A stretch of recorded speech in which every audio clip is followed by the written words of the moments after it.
Hello बच्चों, today's story is Discovering Tut, the saga continues, written by A.R. Williams. Let's start the story. He was just a teenager when he died, the last heir of a powerful family that had ruled Egypt and its empire for centuries. He was led to rest laden with gold and eventually forgotten. Since the discovery of his tomb in 1922, the modern world has speculated about what happened to him, with murder being the most extreme possibility. Now, leaving his tomb for the first time in almost 80 years, Tut has undergone a CT scan that offers new clues about his life and death and provides precise data for an accurate forensic reconstruction of the boyish pharaoh. An angry wind stirred up ghostly dust devils as King Tut was taken from his resting place in the ancient Egyptian cemetery known as the Valley of the Kings. Dark bellied clouds had scudded across the desert sky all day and now were veiling the stars in cascade grey. It was 6 pm on 5 January 2005. The world's most famous mummy glided head first into a city scanner brought here to probe the lingering medical mysteries of this little understood young ruler who died more than 3,300 years ago.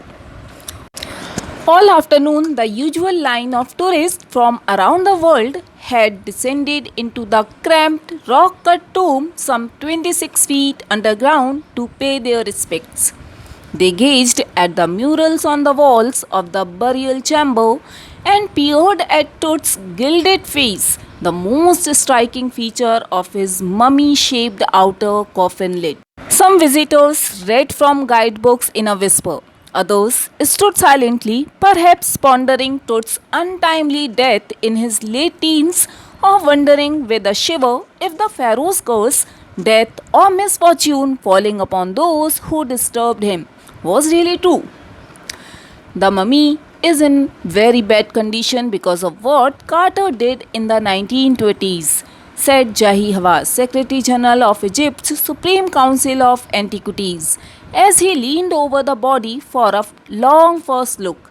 Howard Carter, that is, was the British archaeologist who in 1922 discovered Tut's tomb after years of futile searching.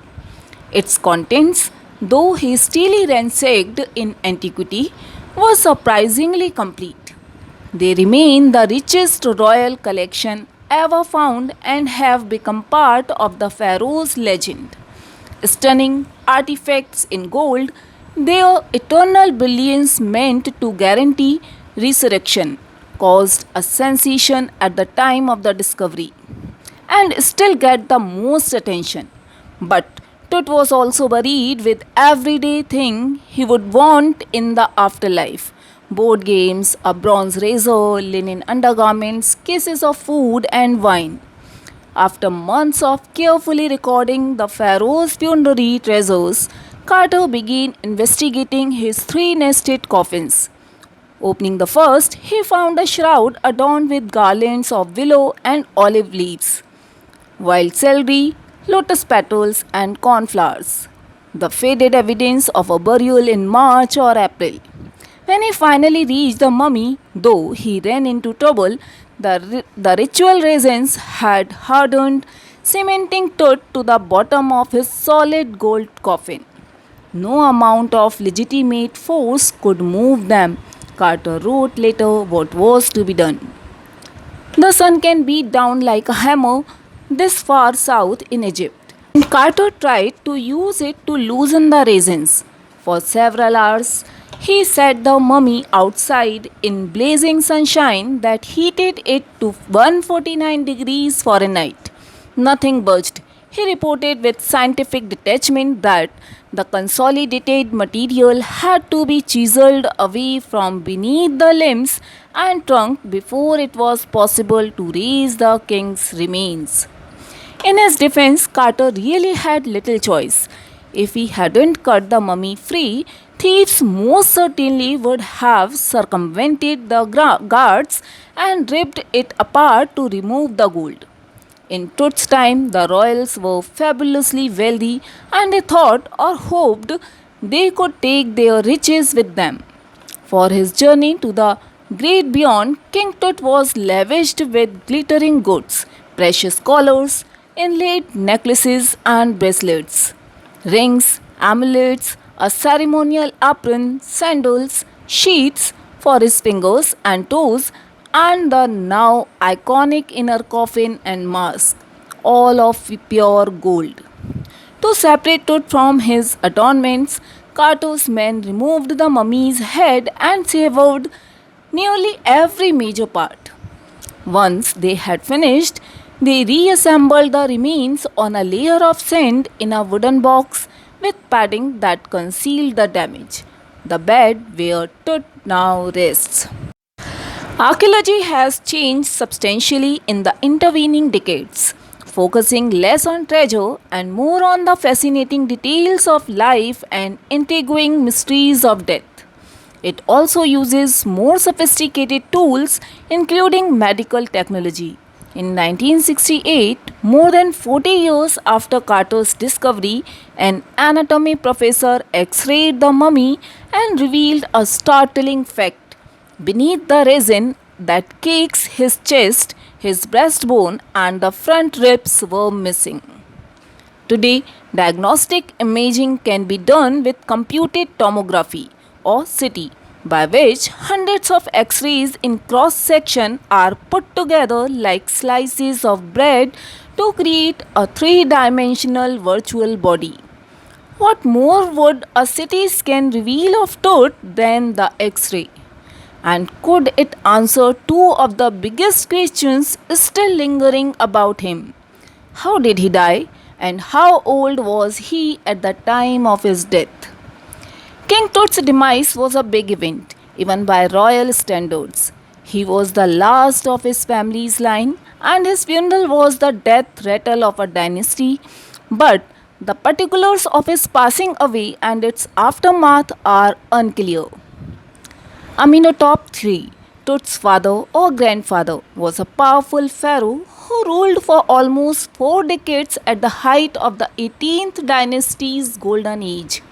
His son Amenhotep IV succeeded him and initiated one of the strangest periods in the history of ancient Egypt. The new pharaoh promoted the worship of the Aten, the sun disk, changed his name to Akhenaten or servant of the Aten, and moved the religious capital from the old city of Thebes to the new city of Akhenaten, known now as Amarna. He further shocked the country by attacking Amun, a major god, smashing his images and closing his temples. It must have been a horrific time, said Ray Johnson, director of the University of Chicago's Research Center in Luxor, the site of ancient Thebes. The family that had ruled for centuries was coming to an end, and then Akhenaten went a little wacky.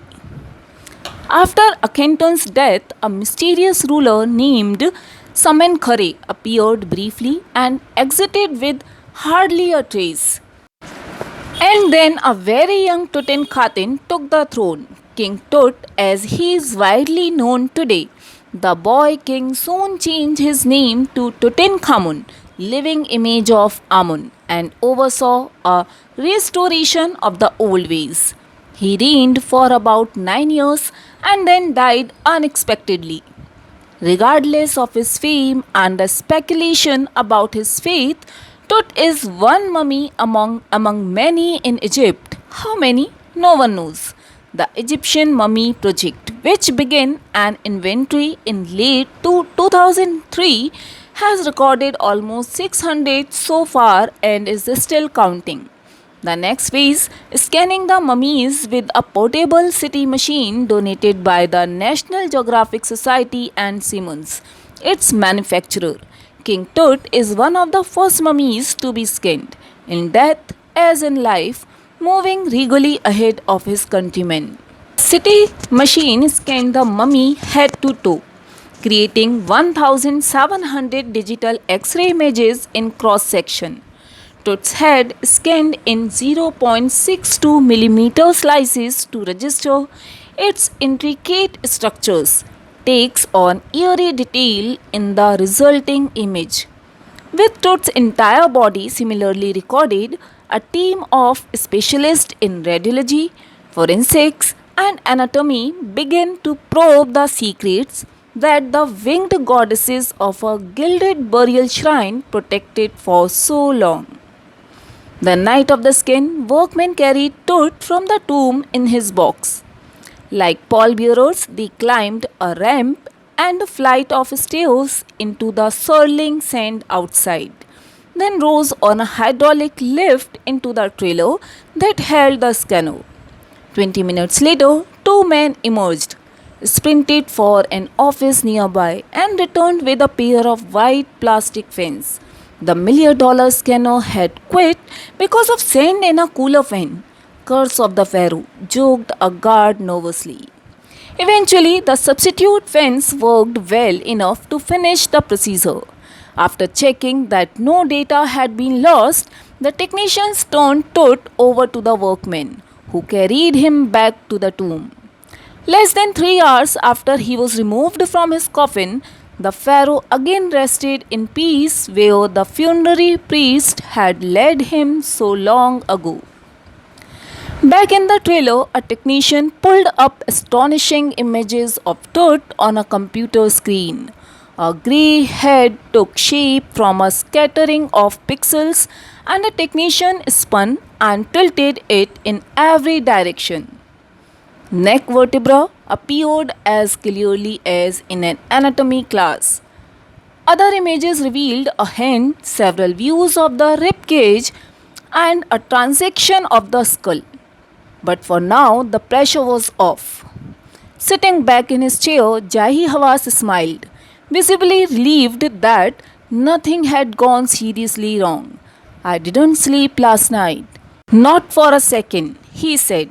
I was so worried, but now I think I will go and sleep. By the time we left the trailer, descending metal stairs to the sandy ground, the wind had stopped. The winter air lay cold and still, like death itself, in this valley of the departed. Just above the entrance to Tut's tomb stood Orion, the constellation that the ancient Egyptians knew as the soul of Osiris, the god of afterlife, watching over the boy king. I hope you loved the story. For more such amazing stories, do share, like, and subscribe the channel. Let's meet in our next lesson. Bye.